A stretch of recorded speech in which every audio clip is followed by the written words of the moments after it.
আসসালামু আলাইকুম, সবাই কেমন আছেন? এই যে দেখ আমার শাশুড়ি মায়ের ছাদ বাগান। এই যে আমার ফুফু একটা আসি দেন সেটটা রয়েছেন গিরে আমার ইন্ডিয়ান ফুফু শাশুড়ি।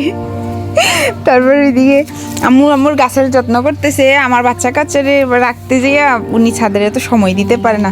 তারপরেও মাশাআল্লাহ দেখেন ছাদ বাগান কত সুন্দর।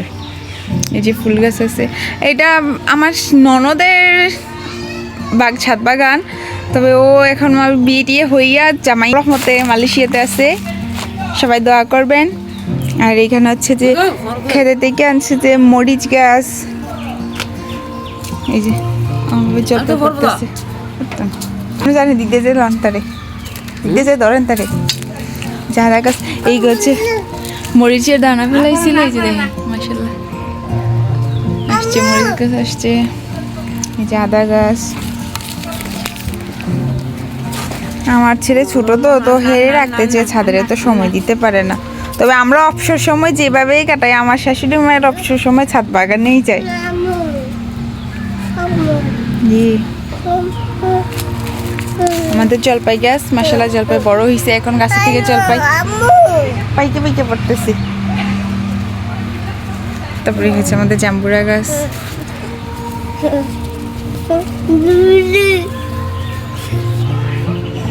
জলপাই আসা দেখে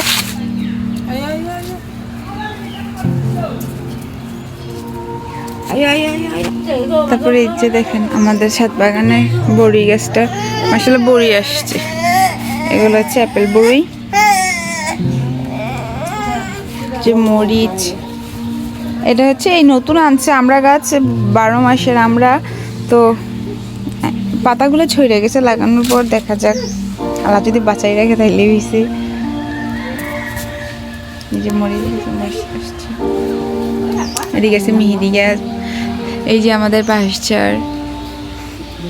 এটা হচ্ছে চালতা গাছ। ওই যে দেখেন একটা চালতা আছে।